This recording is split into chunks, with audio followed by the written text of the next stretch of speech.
हम दरअसल kinetics and mechanism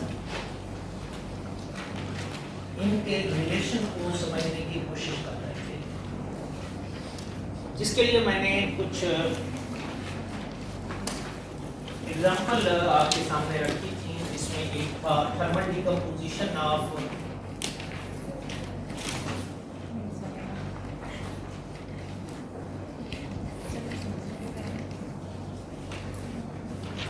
N2O5, ये हमने लास्ट टाइम डिस्कस किया था। आज हम एक और एग्जांपल डिस्कस करेंगे जो कि थर्मल डिकम्पोजिशन ऑफ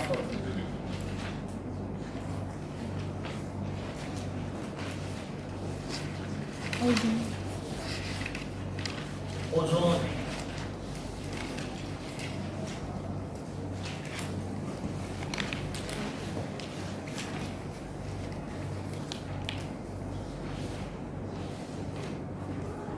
ओजोन के बारे में तो आप जानते होंगे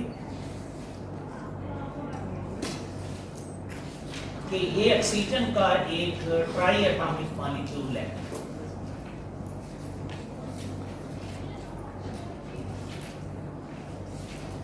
इसका फार्मूला क्या है?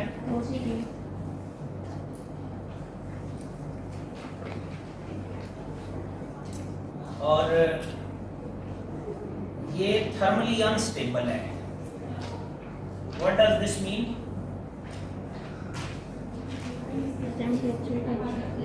हीट करने पर डिकम्पोज हो जाती है। ये जो ओजोन है ये कहाँ एग्जिस्ट करती है नेचर में? इसके बारे में कहा जाता है कि अगर ये हमारी जमीन है, हमारी जमीन के अराउंड गैसेस की एक लेयर है जिसको एटमॉस्फेयर कहा जाता है। उस एटमॉस्फेयर को डिफरेंट रीजन में डिवाइड किया गया है। जो जमीन के करीब तरीन रीजन है उसको क्या कहते हैं? ट्रोपोस्फीयर। उसके ऊपर जो रीजन है उसको क्या कहते हैं? स्ट्रेटोस्फीयर। उसके ऊपर जो रीजन है उसको क्या कहते हैं?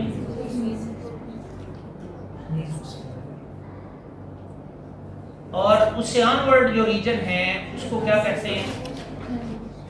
थर्मोस्फीयर। ओजोन के बारे में ये कहा जाता है कि ये दो रीजन में एग्जिस्ट करती है।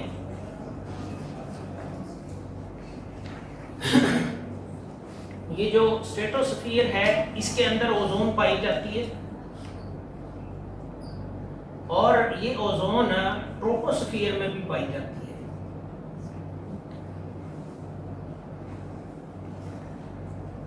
जो स्ट्रेटोस्फीयर में पाई जाने वाली ओजोन है इसको गुड ओजोन कहते हैं।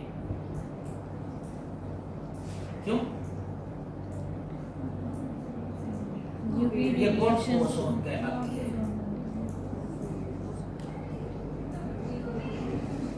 जबकि ये जो ट्रोपोस्फीयर में पाई जाने वाली ओजोन है ये बैड ओजोन कहलाती है।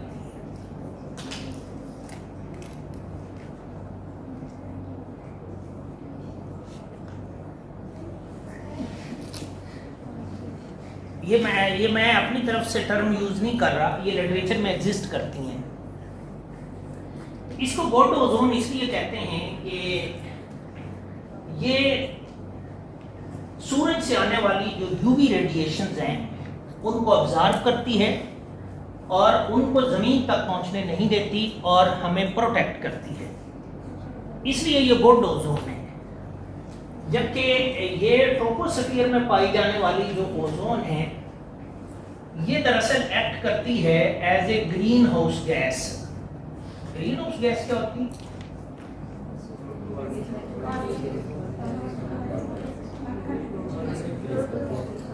यानी ट्रोपोस्फीयर के अंदर पाई जाने वाली कुछ गैसेस ऐसी हैं जो ज़मीन से इमिट होने वाली जो इंफ्रारेड रेडिएशंस हैं उनको ऑब्जर्व करती हैं और उसके नतीजे में ट्रोपोस्फीयर का जो टेम्परेचर है वो इंक्रीज कर जाता है, जिसको ग्रीन हाउस इफेक्ट कहते हैं, जिसको ग्लोबल वार्मिंग कहते हैं। तो ग्लोबल वार्मिंग के जो प्रॉब्लम्स हैं वो आप लोग जानते हैं। इसलिए ट्रोपोस्फीयर में पाई जाने वाली जो ओजोन है वो बैड ओजोन कहलाती है और वो ग्रीन हाउस गैस है, जबकि स्ट्रेटोस्फीयर में पाई जाने वाली जो ओजोन है ये चूंकि यूवी रेडिएशन को ऑब्जर्व करती है और उनको हमारी ज़मीन तक पहुंचने से रोकती है, इसलिए गुड ओजोन है। पिछले कुछ सालों में इंसान की अपनी एक्टिविटीज़ के नतीजे में ये ओजोन की जो लेयर है इसमें एक शगाफ आ गया है, जिसको ओजोन होल कहा जाता है। और इंसान की एक्टिविटीज़ की वजह से ये जो ट्रोपोस्फीयर है इसके अंदर ग्रीन हाउस गैसेस की जो कंसंट्रेशन है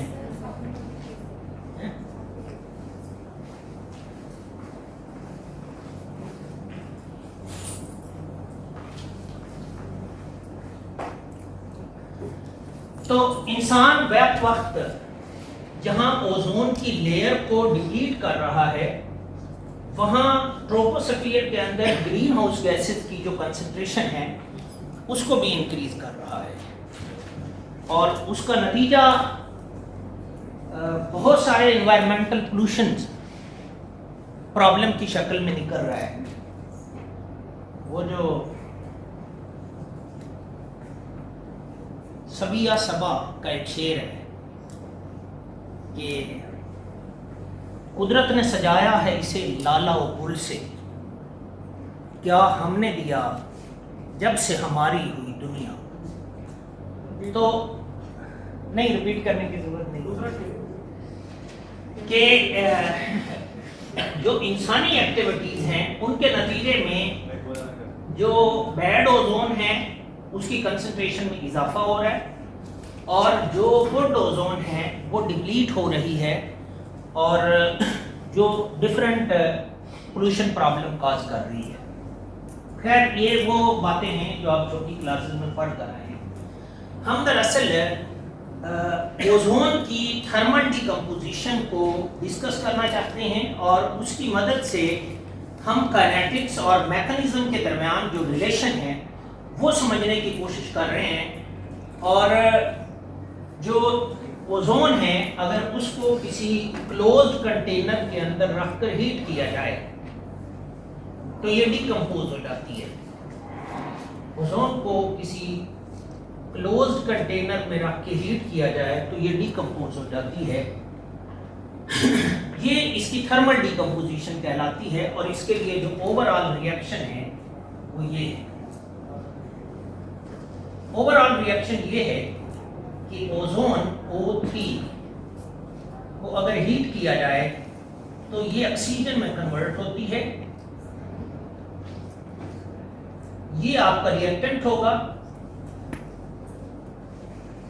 ये जो ऑक्सीजन है ये आपकी प्रोडक्ट होगी। ये ओवरऑल रिएक्शन है और ये सेकेंडरी रिएक्शन है। क्या है? Secondary reaction. अगर ये सेकेंडरी रिएक्शन है तो ये more than one elementary steps पर मुश्तमिल होगा और वो एलिमेंट्री स्टेप्स इस रिएक्शन का मैकेनिज्म कहलाएंगे।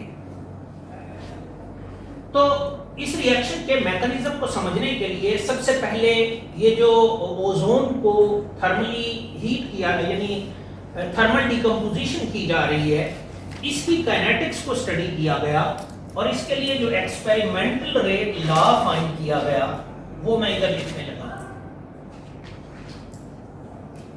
ओजोन की थर्मल डिकम्पोजिशन के लिए एक्सपेरिमेंटल रेट लॉ जो फाइंड किया गया वो मैं लिखूंगा। इसके लिए rate of formation of oxygen, आप जानते हैं कि rate can be written in term of rate of formation of product or in term of rate of consumption of reactant। जो net rate of formation of oxygen था वो क्या पाया गया, net rate of formation of oxygen O2, ऐसे ही इसको represent करते हैं ना, इधर प्लस होगा क्योंकि रेट को प्रोडक्ट की टर्म में लिखा गया है और ये rate of formation of oxygen है, ये K into O3 raise to power 1 की शक्ल में पाया गया। ये वाला जो रेट लॉ है इस रिएक्शन के लिए ये ऑब्जर्व किया गया eight initial stages of the reaction. कहां ऑब्जर्व किया गया? जब रिएक्शन स्टार्ट किया गया तो जो रिएक्शन का इनिशियल टाइम पीरियड था उसमें एक्सपेरिमेंटली जो रेट लॉ फाइंड किया गया वो ये था, यानी order of reaction with respect to ozone वो 1 था। इधर जो कोफिशिएंट है वो 2 है। अगर ये एलिमेंट्री रिएक्शन होता तो ऑर्डर ऑफ रिएक्शन 2 होना चाहिए था, लेकिन एक्सपेरिमेंटली फाइंड किया गया कि ये 1 है। इट मींस कि ये सेकेंडरी रिएक्शन है, और अगर ये सेकेंडरी रिएक्शन है तो फिर इसको डिफरेंट एलिमेंट्री स्टेप्स पर मुश्तमिल होना चाहिए, जो इसका मैकेनिज्म कहलाएगा। मोरओवर ओजोन की थर्मल डिकम्पोजिशन के हवाले से एक और एक्सपेरिमेंटल जो ऑब्जर्वेशन की गई वो ये थी।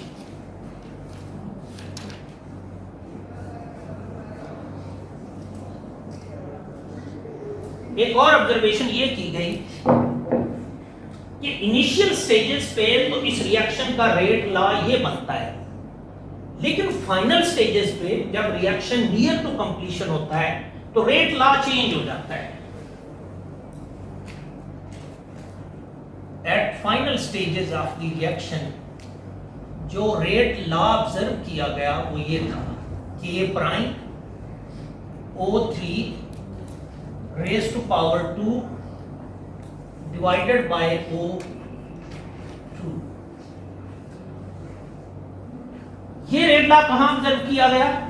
Final stage. At final stages of the reaction.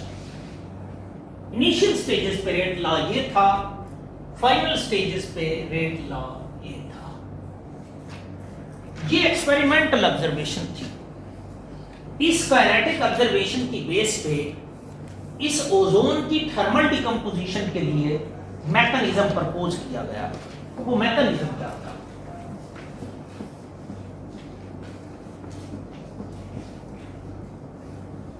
Mechanism ये देखा गया, यानी ये प्रपोज किया गया कि इन रियल शायद ये होता होगा कि ओजोन थर्मली डिकम्पोज होती है फर्स्ट स्टेप में, इससे O2 बनता है और O रेडिकल बनता है। इसका दूसरा स्टेप ये प्रपोज किया गया कि ये O रेडिकल और ऑक्सीजन आपस में मिलते हैं और दोबारा ओजोन बना देते हैं। इसके लिए रेट कांस्टेंट K2 था। एक और स्टेप ये प्रपोज किया गया कि ये जो O रेडिकल है ये ओजोन के साथ रिएक्ट करता है और ये O2 बना देता है। ये मैकेनिज्म प्रपोज किया गया। आपको याद होगा मैंने आपको बताया था कि यूं किया जाता है कि सबसे पहले एक्सपेरिमेंटल स्टडी की जाती है और एक्सपेरिमेंटल रेट लॉ निकाला जाता है, जो कि इनिशियल स्टेजेस पे ये पाया गया और final stages of the reaction पे रेट लॉ का एक्सप्रेशन ये नोटिस किया गया। तो rate law expression experimentally find किया जाता है, फिर उसकी रोशनी में रिएक्शन का मैकेनिज्म प्रपोज किया जाता है और हर एलिमेंट्री स्टेप्स के लिए रेट एक्सप्रेशन लिखा जाता है। आप पहले लिख लीजिए। इसके लिए रेट का एक्सप्रेशन क्या बनेगा? K1 O3। इसके लिए रेट एक्सप्रेशन क्या बनेगा? K2 O radical O2. O2। इसके लिए रेट एक्सप्रेशन क्या बनेगा? K3. K3 O O radical O3. O3। ये रेट ऑफ रिएक्शन का एक्सप्रेशन है, लेकिन जो एक्सपेरिमेंटल रेट लॉ है वो लिखा गया है इन term of rate of formation of oxygen. तो अगर मैं रेट को इन term of formation of oxygen लिखता हूं तो वो यूं लिखा जाएगा, ऑक्सीजन की टर्म में ये कोफिशिएंट का inverse and DO2 over dt। आपको याद होगा ये काइनेटिक्स का पहला लेक्चर था जब मैंने रेट ऑफ फॉर्मेशन और रेट ऑफ रिएक्शन के दरमियान रिलेशन आपको बताया था। तो ये बनेगा K3 O रेडिकल और O3। अगर मैं इस स्टेप के लिए rate of formation of oxygen लिखता हूं तो ये 2 इस साइड पर जाएगा और K3 से मल्टीप्लाई हो जाएगा। Then rate of formation of oxygen for third step will be equal to 2 K3 O radical and O3।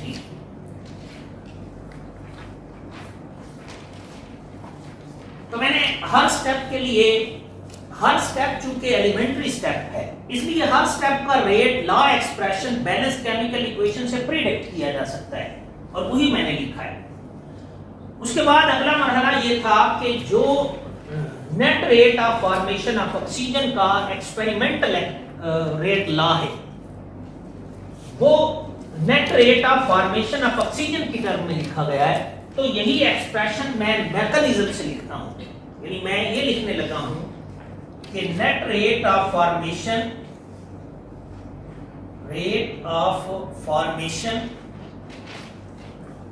Of oxygen किसके इक्वल होगा? मैकेनिज्म से आपने देखना है। ऑक्सीजन पहले स्टेप में बनी है, पॉजिटिव साइन के साथ लिखेंगे K1O3। दूसरे स्टेप में ऑक्सीजन कंज्यूम हुई है, नेगेटिव साइन के साथ लिखेंगे -K2O radical and O2। Next step में ऑक्सीजन की फॉर्मेशन हुई है, तो फिर पॉजिटिव साइन के साथ लिखेंगे और इस स्टेप के अंदर जो ओवरऑल यानी इस स्टेप का जो rate of formation of oxygen है वो ये आपने निकाला है, यही मैं इधर लिखने लगा हूं 2K3O रेडिकल O3। अब देखिए कि इसमें कोई चीज कॉमन है, क्या कॉमन है? K1O3 ऐसे लिखा जाएगा plus O radical K3O3 minus K2O2। Common क्या लिया मैंने? O radical. O रेडिकल मैंने कॉमन लिया है। अब नोट करें कि इस रिएक्शन मैकेनिज्म के अंदर रिएक्शन इंटरमीडिएट कौन सा है? O radical. O radical reaction intermediate है। क्यों? कि ये ना तो रिएक्टेंट में मौजूद है ना प्रोडक्ट में मौजूद है, ओवरऑल रिएक्शन के अंदर ये इस रिएक्शन मैकेनिज्म के अंदर बना है और फिर कंज्यूम भी हुआ है। यानी रिएक्शन इंटरमीडिएट की डेफिनेशन ये है कि ये ओवरऑल रिएक्शन में ना तो रिएक्टेंट का हिस्सा होता है ना प्रोडक्ट का हिस्सा होता है। ये रिएक्शन के अंदर बनता है और कंज्यूम हो जाता है। इसका जो लाइफ पीरियड है वो बहुत कम होता है और इसकी जो कंसंट्रेशन है वो मेजरेबल क्वांटिटी नहीं होती। इसकी कंसंट्रेशन को एक्सप्रेस किया जाता है इन term of concentration of reactant और प्रोडक्ट। बेटा जो टीचर इधर खड़ा होता है ना, बहुत सारे लोग उसके ऑब्जर्वेशन में होते हैं कि कौन क्या कर रहा है, तो आपकी अटेंशन मेरी तरफ रहनी चाहिए। सर ये क्वेश्चन मिस्टेक है, क्या मिस्टेक है? K3 के साथ 2 है।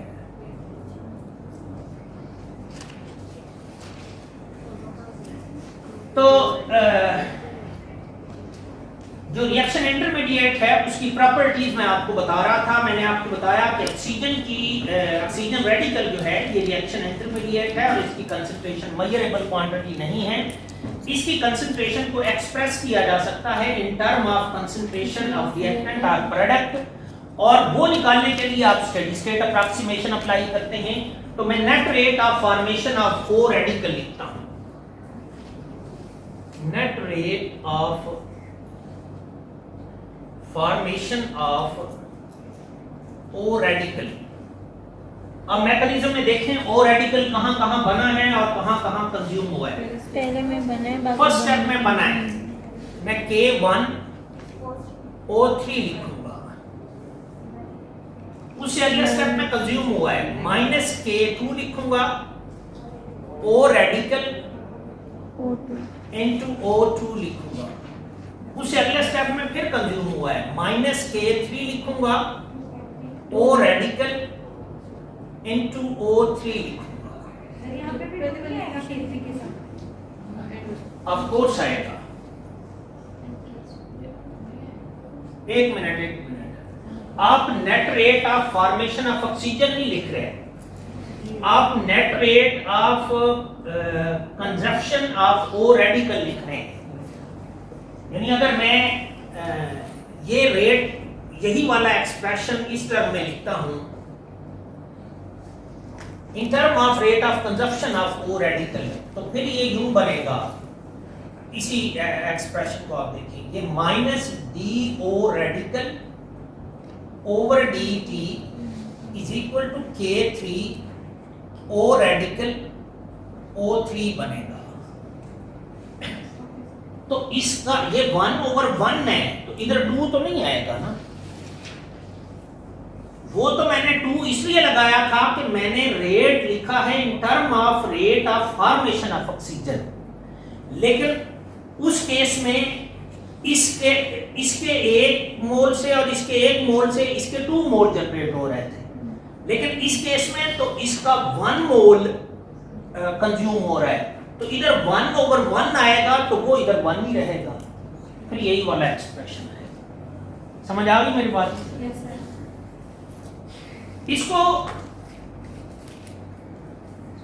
रीअरेंज कर लें। ये K1 O3 आएगा, इसमें से कुछ कॉमन है, आप नोट करें क्या कॉमन है।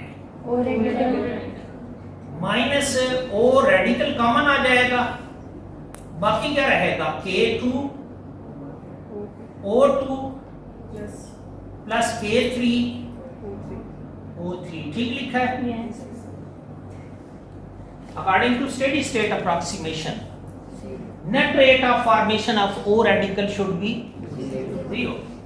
Steady state approximation इस पर अप्लाई करें तो ये 0 हो जाएगा। माइनस वाली टर्म को इधर ले आए, O radical multiplied by K2 O2 plus K3 O3 will be equal to K1 O3। हम क्या निकालना चाहते हैं? O रेडिकल हम O रेडिकल की कंसंट्रेशन निकालना चाहते हैं। तो इसको इधर रहने दें, इसको उधर ले जाएं, तो ये उसके इस पर डिवाइड हो जाएगा। O रेडिकल की जो कंसंट्रेशन आएगी वो K1 O3 over K2 O2 plus K3 O3 है। तो O रेडिकल की जो कंसंट्रेशन है वो ये है। O रेडिकल की ये वाली कंसंट्रेशन आप इस एक्सप्रेशन में यहां पर पुट कर दें, तो फिर ये क्या बनेगा। अब मेरा ख्याल है मैकेनिज्म की जरूरत नहीं है,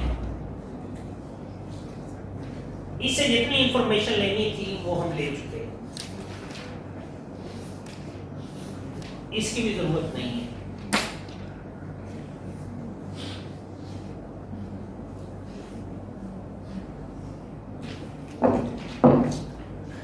तो net rate of formation of oxygen, net rate of formation of oxygen will be equal to, ये आपने लिखा है K1O3 प्लस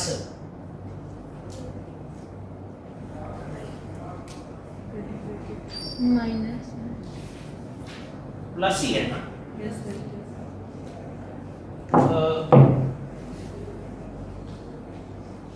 2K3 है इंटू O3 है Minus माइनस K2. K2O2 है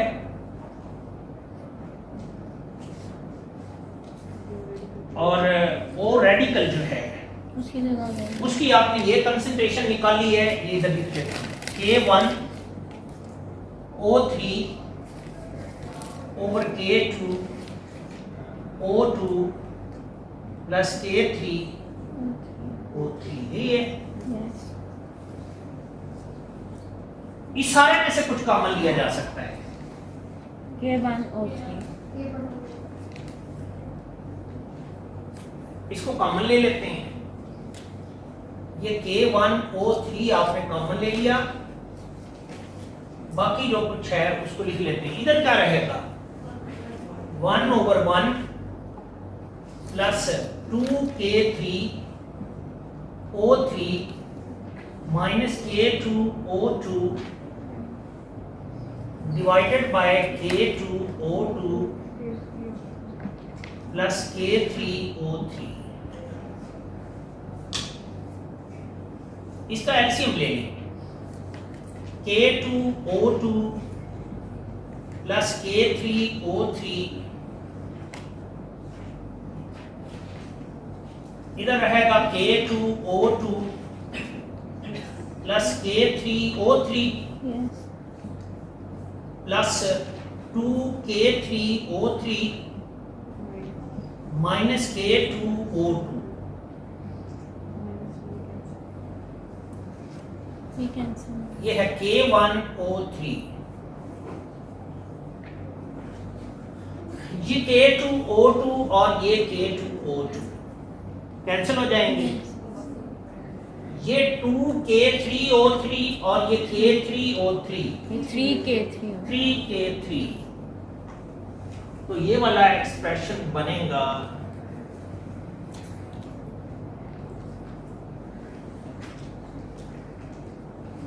3K3O3 बनेगा और ये भी O3 है। इसको मैं लिख सकता हूं 3K1K3O3 raised to power 2 divided by K2O2 plus K3O3।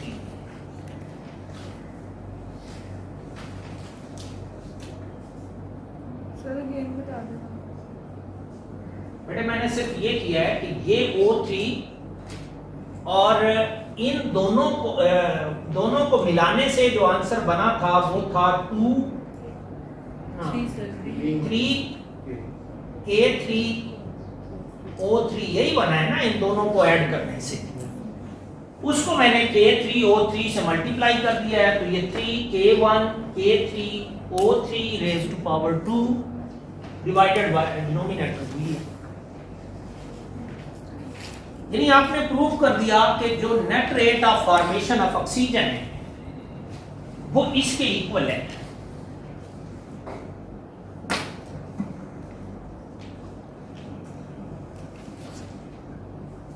Net rate of formation of oxygen जो है वो 3K1K3O3 raise to power 2 divided by K2O2 plus K3O3 के इक्वल है। इसको आप जरा गौर से देखिए।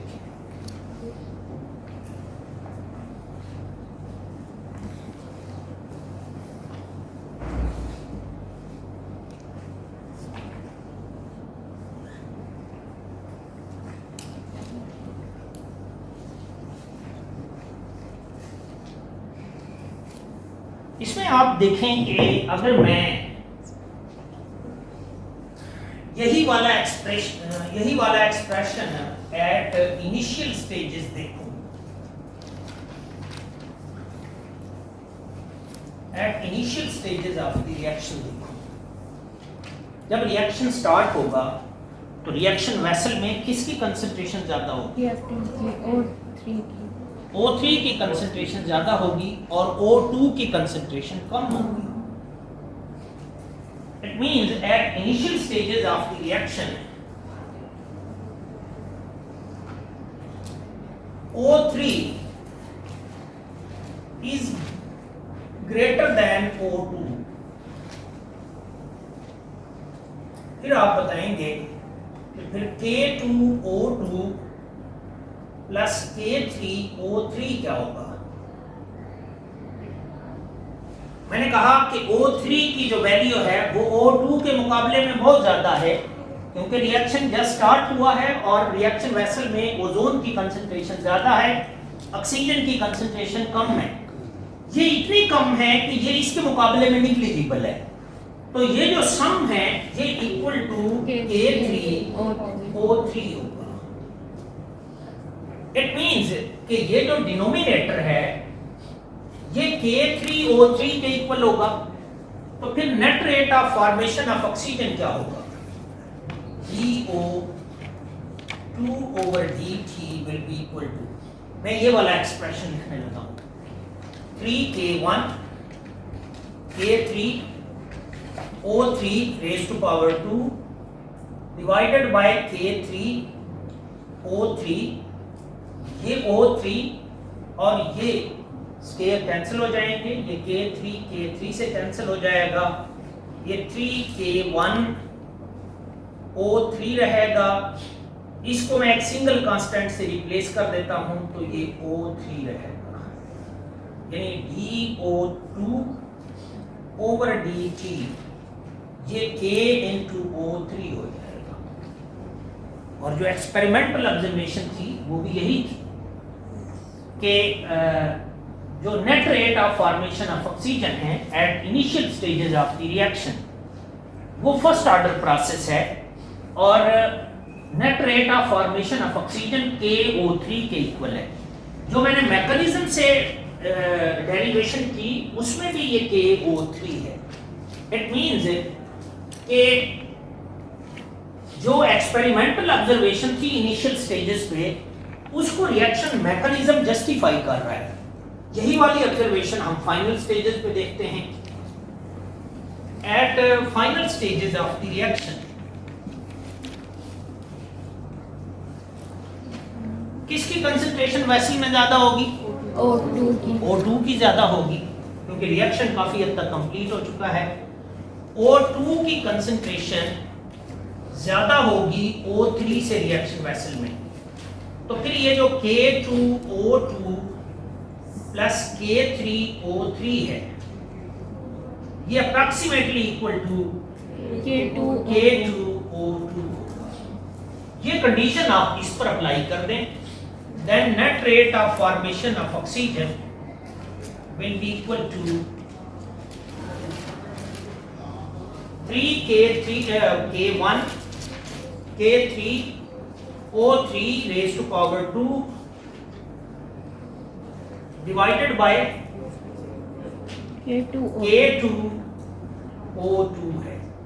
ये तो कांस्टेंट है ना, इसको एक सिंगल कांस्टेंट से रिप्लेस कर देते हैं, यानी DO2 over dt is equal to K prime है, where K prime is equal to 3K1 K3 over K2 and O3 raised to power 2 over O2।